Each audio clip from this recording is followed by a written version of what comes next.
3장 여기에서는 하나님께서 모세에게 대제사장들이 입을 흉패, 그것의 받침 겉옷, 또 머리에 쓸 관과 그 관 앞에 붙일 순금패, 기타 옷들의 제작 방법을 소상히 알려주셨습니다. 그리고 그것들을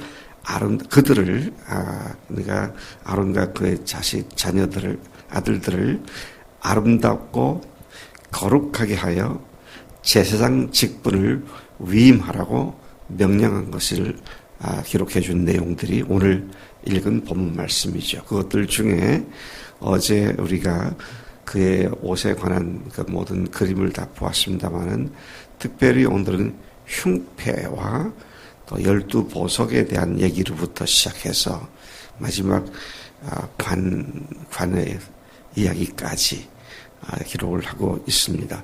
22절부터 28절까지 보면 대제사장의 가슴에 붙이는 흉패, 그것은 에봇과 같은 천으로 가로 세로가 한 뼘씩 정사각형으로 만들라. 가로 세로가 한 뼘이라는 말은 웬만한 좀 키가 큰 사람들은 25cm, 어떤 사람은 30cm, 한 뼘의 길이가 보통 20에서 30cm, 한 25cm로 본다고 한다면 아마 요거보다 조금 더 큰 정사각형의 모양이었을 것이다. 그런 생각을 하게 만드는 사이즈입니다. 자, 그렇게 만들고 거기에다가 네 줄로 쭉 각 줄마다 보석 3개씩 붙여서 짜서 거기다가 뭐라고 그러죠? 달아라. 금태에 물려갖고 거기다 달아라.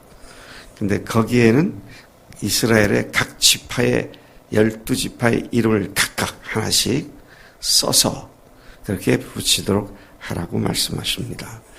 아마도 어제 봤던 것처럼 어깨 덮개죠. 견장. 견장과 같은 곳에 붙이도록 해놓은 2개의 호마노가 있었죠. 2개의 금강석입니다. 다이아몬드죠. 거기에 이제 각각 6지파의 이름을 나의 순서대로 기록을 했었다. 그런데 한쪽에 6쪽 지파 이름, 또 다른 한쪽에 다른 6지파의 이름, 그렇게 12지파의 이름을 쓰고 그것을 견장 어깨에 붙이고, 그리고 오늘 보니까 다시 12지파의 이름을 12보석에다가 새겨서 가슴에다 흉패로 붙이라고 그렇게 말씀하고 있는 것을 보게 됩니다. 그냥 붙이라고 하는 것이 아니라 흉패는 4개의 금사슬에 의해서 에봇의 위에 단단히 붙여라. 그렇게 말씀을 하셨습니다. 여러분, 이 장면을 생각해 보세요. 대제사장이 입은 옷, 정장을 다 했을 때에 어깨에 12 이스라엘 지파를 어깨에 메고 있습니다. 또 가슴에는 12지파를 가슴에 안고 있습니다. 어깨에 메고 가슴에 안고 중보자로서의 대제사장이 성소와 지성소에 들어가는 사역을 감당했다. 그게 누구예요? 예수님을 상징하는 모습이죠. 예수님께서 하나님의 영적 이스라엘인 우리까지를 포함해서 어깨에다가 메시고 우리를 가슴에 안고 아버지께로 나아가서 우리의 죄를 대신 속죄하시는 그런 대제사장의 모습으로 주님이 오셨음을 우리가 잘 알고 있습니다. 또 2번째 이 흉패와 관계된 것은, 흉패는 일종의 주머니 역할을 하기도 했습니다. 겹으로 되어 있어 갖고 그 속에 2 돌멩이를 집어넣었어요. 두 돌멩이를 주는데 하나는 우림, 또 하나는 둠밈, 우림과 둠밈이었습니다. 자, 그런데 이 우림과 둠밈 두 개의 돌은 제사장이 하나님의 뜻을 알기 위해 하나님께 무엇을 구한 뒤에는, 여쭙고 난 뒤에는 그 흉패에다 손을 집어넣고 그 중에 하나를 잡아서 꺼냅니다. 그래서 우림을 잡든지 둠밈을 잡든지, 그래서 어느 것이 잡혔으면 그것이 조금 전에 하나님께 기도하고 구했던 것의 답이라고, 응답이라고 그렇게 믿었습니다. 일종의 제비 뽑기 같은 그런 기능을 하는 돌이었죠. 매우 흥미로운 것은 우림, 그죠? 우림의 그 첫 번째 글자가 히브리어는 영어의 A에 해당하는 알렙이라고 하는 글자입니다. 우림의 그 첫 번째 글자가 알렙이고요. 둠밈의 첫 번째 글자는 타우라고 하는 히브리어 글자인데, 타우는 영어로 하면 Z, 맨 끝에 글자 Z라고, Z라고도 말하죠. 그래, 알파와 오메가, 그런 두 가지 의미가 있습니다. 내용상의 그 단어상의 의미는 우림 하면 빛이고요, 빛. 둠밈 하면 완전함, 온전함, 그런 뜻을 갖고 있는 단어인데, 그 돌을 우림과 둠밈이라고 이름을 붙이고 그걸 에봇 흉패 속에다가 집어넣고 있다가 하나님께 여쭙고 난 뒤에는 제사장이 손을 집어넣고 그 중에 어느 것이 잡히는지를 꺼내가지고 하나님의 뜻을 해석하는 그런 용도로 사용되었음을 우리가 알고 있습니다. 어떤 사람들은 알렙 첫 번째 글자와 또 마지막 끝의 글자, 그중에 어느 것이 잡히느냐에 따라서 긍정적인 답이냐, 예스냐, 아니면 노냐, 부정적이냐, 거기에 대해서 아마 첫 번째 알렙은 부정적인 의미였을 것이다. 그 다음에 마지막 둠밈은 긍정적인 의미였을 것이다. 그렇게 해석하는 사람들도 있지만 아무도 그것에 대한 정확한 의미와 해석은 알지 못합니다. 자, 그 다음에 이제 겉옷이 나옵니다. 31절부터 35절까지 보면 대제사장은 에봇 받침 옷으로 무릎 아래까지 내려오는 청색, 소매 없는 겉옷을 입으라고 했습니다. 제사장이 입은 옷, 그러면 에봇을 빼면 푸른 색깔이죠. 바로 그걸 얘기하는 것. 대제사장의 겉옷을 얘기하는 것이죠. 그 옷에는 그 깃단에 가장자리로 돌아가면서 석류 방울과 그 다음에 금방울을 달았습니다. 그래서 딸랑거리는, 움직일 때마다 이제 딸랑거리는 소리가 나죠. 이 딸랑거리는 방울 소리는 백성들을 위하여 제사장이 하나님께 섬기게 하시는 그 하나님의 자비하심을 일깨워주는 소리였다. 그렇게 알려지고 있습니다. 왜냐하면 그가 딸랑거리는, 지성소에 들어가서 딸랑거리는 소리가 나는 한 그는 지금 하나님 앞에서 백성들을 위하여 속죄 제사를 드리고 있다는 얘기니까. 그렇죠? 그리고 또 부수적으로는 그 대제사장이 스스로의 죄악 때문에 이 지성소에 들어갔다가 죽을 수가 있는데, 그가 죽었는지 살았는지를 알려주는 것이 바로 이 방울소리였다. 그렇게 우리가 알고 있습니다.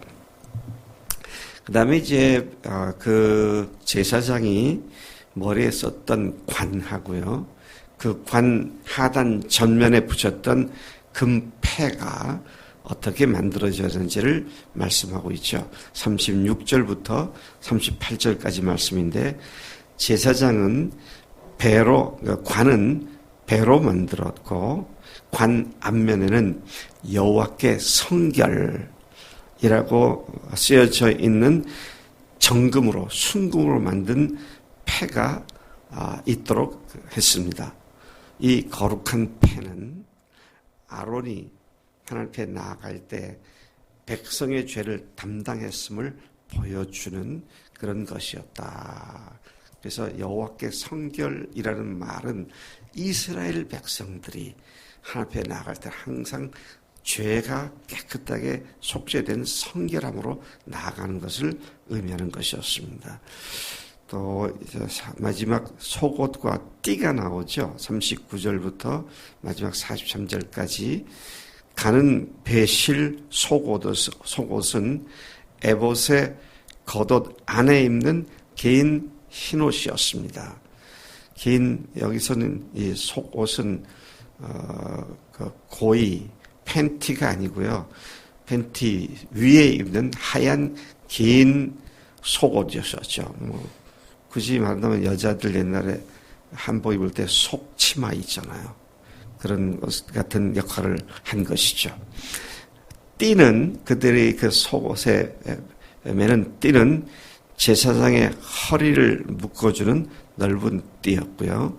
이 복장과 그에 따른 여러 가지 것들은 제사장들을 아름답고 영화롭고 거룩하게 구분하는 역할을 했고, 제사장의 권위를, 위엄을 드높여주는 역할을 하기도 했습니다.